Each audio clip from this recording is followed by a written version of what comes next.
मेरा नाम आमिर अल मेहदी मंसूर अल गद्दाफी है। इस साल मुझे हज का बुलावा आया, लेकिन ये सफर उतना आसान नहीं था जितना मैंने सोचा था। जब मैं सुबह एयरपोर्ट पहुंचा, इमिग्रेशन पे मुझे रोक लिया गया। मेरे पासपोर्ट पे अल गद्दाफी लिखा था और सिस्टम ने सिक्योरिटी कंसर्न रेज कर दिया। मेरी फ्लाइट सऊदी अरब जाने के लिए तैयार थी, लेकिन मुझे ऑन बोर्ड नहीं किया गया। वो जहाज मेरी आंखों के सामने मेरे बगैर उड़ गया। लेकिन अल्लाह की कुदरत देखिए, कुछ देर बाद अनाउंसमेंट हुई कि फ्लाइट में टेक्निकल मसला आ गया है और वो वापस लैंड कर रही है। लोग हैरान थे और मैं सिर्फ चुप था।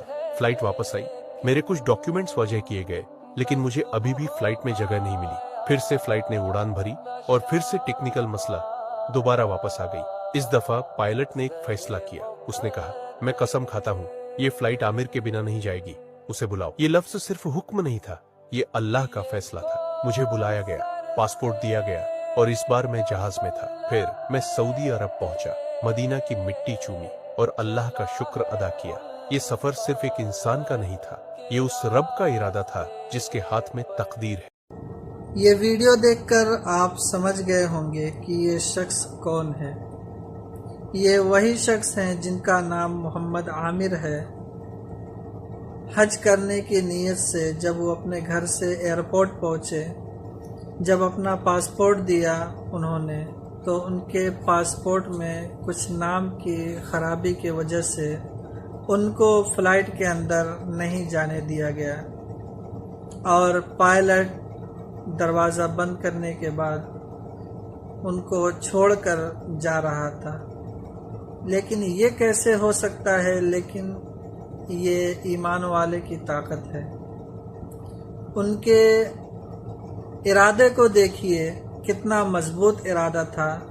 उन्होंने कहा कि ये जहाज़ मुझे बिना लिए नहीं जा सकता है और हकीकत का यही हुआ कि जहाज़ रनवे पर रनिंग करके टेक ऑफ नहीं कर पाया।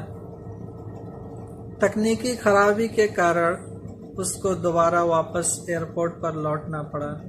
दोबारा सर्विस होने के बाद, उसको बनाने के बाद फिर वो सोचा कि मैं लेकर हाजियों को उड़ जाऊं।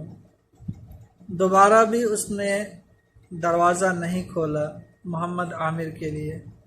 दोबारा भी वही हाल हुआ, वापस लौट कर आ गए। फिर जब दोबारा वापस आए तो उन्हें एहसास हो गया कि नहीं, मुझे नहीं छोड़कर जाना चाहिए। और फिर जो है उन्होंने जहाज़ का दरवाज़ा खोला और मोहम्मद आमिर को बैठाया। फिर उसके बाद